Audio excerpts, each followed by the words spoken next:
안녕하세요, 불량TV입니다. 오늘 전해드릴 이야기는요, 21세기 월드컵 최고의 캐리력을 갖춘 축구선수 탑10을 선정하였습니다. 선정 기준은 2000년 이후 월드컵에서 가장 많은 경기 최우 선수에 선정된 선수들로 엄선하였고, 동률인 경우 경기 대비수 퍼센테이지가 높은 순으로 정리하였습니다. 10위는 웨슬리 스네이더입니다.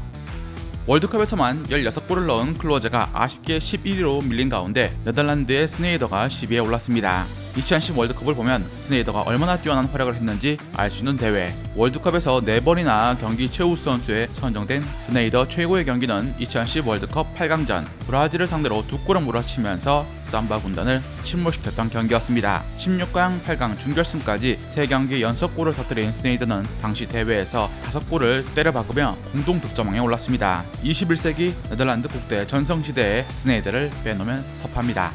9위는 토마스 밀러입니다. 2010 월드컵 득점왕이자 2014 월드컵에선 포르투갈을 상대로 해트트릭을 터뜨리며 천재 미드필더로 주목을 받았던 토마스 밀러.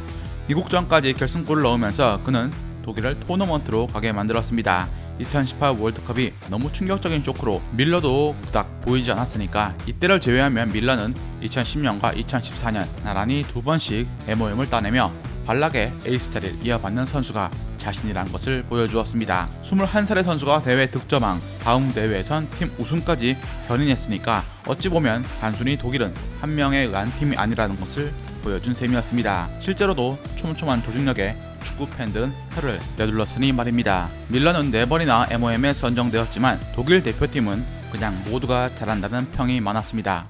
8위는 박지성입니다. 21살에 나선 월드컵에서 포르투갈을 상대로 결승골을 터뜨리며 단숨에 대한민국에서 가장 핫한 선수가 된 박지성은 2002 대회 내내 한국팀 미드필더 중에 가장 많이 쉴 새 없이 뛰는 엔진이었습니다. 2006년에 맨유맨이 되어 돌아와 국대에선 에이스로 월드컵 프랑스전에서 동점골을 터뜨리면서 경기 최우수 선수에 선정되었습니다. 엄청난 선방을 해낸 이훈재도 놀라웠지만 상대 프랑스에게 동점골을 꽂아 넣은 점은 역시 팀의 해결사는 박지성이라는 걸 국민들에게 각인시켰습니다. 마지막 월드컵이었던 2010 월드컵에선 조별리그 그리스, 나이지리아전 2경기에서 MOM에 선정되었습니다. 특히 나이지리아전은 그야말로 대환장 파티 속에서 박지성만 홀로 빛났다고 봐도 될 정도였습니다. 7위는 에당 아자르입니다. 레알 마드리드 이적 후에 내리막길을 걷고 있는 아자르지만 황금 세대가 출연하며 우승 후보로 급부상했던 2010년대 벨기에 팀의 에이스는 아자르였습니다. 앞서 이야기한 선수들과 다르게 감독의 성향에 의해서 2014 월드컵에서 중심이 케빈 데브라이너가 되었지만 그 와중에도 지루한 경기 속에 알토란 같은 도움으로 하나씩 MOM을 정립해 나갔습니다. 그리고 터진 게 2018년 월드컵 이 대회 6승을 거둔 벨기에 팀에서 3골과 2도움으로 팀을 3위에 올려놓은 1등 공신이 되었습니다. 특히 일본전에서 골은 없었지만 날카로운 킥으로 동료들이 헤더골을 터뜨릴 수 있도록 도왔습니다. MOM에 선정되지 않았지만 8강 브라질, 4강 프랑스전에서 도합 21개의 드리블 돌파 횟수는 가히 기록을 뛰어넘어 미쳤다라고 밝게 볼 수 없었죠. 6위는 혼다 케이스케입니다. 일본 대표팀의 해결사로 아직까지 회자가 되고 있는 혼다는 단 10경기에서 4번이나 MOM에 선정되는 높은 타율을 보여주었습니다. 클럽에선 부진해도 국대만 오면 다른 사람이 되는 게 혼다였죠.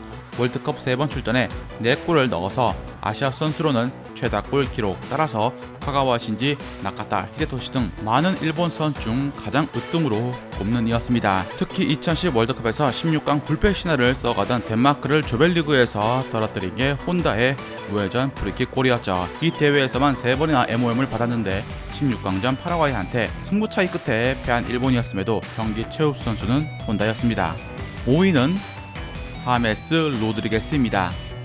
2010 월드컵 최고의 스타가 포르란이라고 할 때 2014 월드컵은 독일이 우승은 했을지언정 콜롬비아 하메스 로드리게스에게 모든 축구 팬들의 시선이 쏠렸습니다.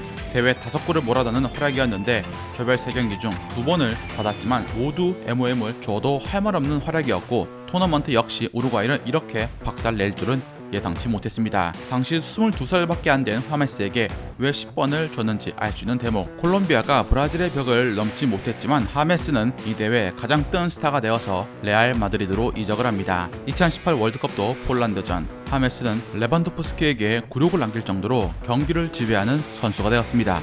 4위는 루이스 수아레즈입니다. 2010년대 우루과이가 월드컵에서 성과를 낼 때 포르란, 카바니 등 많은 선수들이 있었지만 결정적인 순간마다 수아레스가 영웅이 되었습니다. 2010 월드컵 조별에서 멕시코를 무너뜨리며 팀을 16강에 올려놓았고 16강전 한국전에서 홀로 2골을 뽑아내며 포르란과 함께 우루과이 대표 공격수가 되었습니다. 당시 월드컵에서 가나전 핸드볼 사건으로 축구계에 충격을 안겨준 수아레즈였지만 4년 뒤엔 EPL 최고의 공격수가 되어서 잉글랜드전 2골을 터뜨리고 조별 광탈을 시키며 월드클래스 자리에 오릅니다. 이탈리아전에서 회계빨까지 시전, 해외 이슈란 이슈는 독차지한 수아레즈였죠. 2018년엔 조직력이 완성되지 못한 상황 속에 조별리그에서 우루과이의 조 1위를 이끈 그였습니다. 아직 21세기 월드컵 역사에 없는 4개 대회 연속 MOM에 도전을 할 예정이며 카타르에서 한국을 만나게 됩니다. 3위는 리오넬 메시입니다. 월드컵 우승이 그토록 목말랐던 메시가 가장 뛰어난 활약을 펼친 때가 2014 월드컵이었습니다. 이 대회에서 7경기 중 4번을 쓸어 담은 그였습니다. 그만큼 당시 아르헨티나는 메시 의존도가 매우 높았던 팀이었습니다. 메시를 제외하고 아르헨티나엔 히과인, 아게로, 라베지 등의 공격수가 있었음에도 이들보다 메시가 일으키는 찬스 메이킹, 공간을 휘어잡는 능력 등이 워낙 탁월했기 때문입니다. 조별리그에서 나이지리아에게 덜미를 잡힐 뻔했지만 멀티골로 살리는가 하면 16강 스위스와의 연장까지 가는 접전 끝에 메시가 디마리아의 골을 도우면서 팀을 또 살려냅니다. 이 정도면 거의 아르헨티나 구세주라 불릴만 하죠. 4년 뒤 월드컵에서 메시는 전성기에서 내려왔지만 나이지리아전에서 환상적인 볼터치 이은 슛으로 팀을 구해냅니다. 코파 2021 우승으로 이제 메시 원맨팀이 아니라는 것을 증명했지만 월드컵에서 축구 팬들은 메시의 원맨쇼를 또 보고 싶어 할지도 모릅니다. 2위는 크리스티아누 호날두입니다. 호날두의 포르투갈은 2010 월드컵 유럽 예선을 어렵게 통과해 남아공으로 향했지만 같은 조의 피파 랭킹 1위 브라질과 드록바와 야야투레가 버티던 코트디부아르까지 껴서 혼란한 길이 예상되었습니다. 그런데 놀랍게도 이 당시 조별 3경기 모두 MOM에 호날두가 선정되었습니다. 하지만 16강전에서 당시 사비 이니에스타의 황금 중원에 스페인을 만나 힘 한번 써보지 못하고 고향으로 돌아가야만 했습니다. 4년 뒤 포르투갈은 독일전 페페가 퇴장을 당하는 바람에 대참사가 일어나 첫 경기부터 무너지고 말았지만 마지막 가나와의 경기에서 호날두는 결승골을 터뜨리면서 팀의 귀중한 1승을 안겨주었습니다. 물론 포르투갈은 조별리그에서 골 득실차로 탈락했지만 말이죠. 이처럼 호날두 원맨 캐리의 한계는 16강의 벽을 넘기가 너무 힘들었습니다.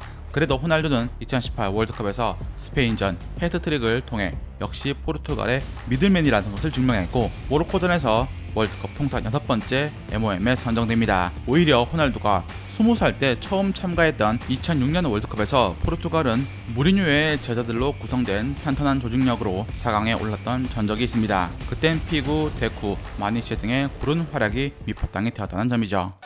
대망의 1위는 아련 로벤입니다. 22살이라는 나이에 첫 월드컵 본선 무대를 밟게 된 로벤.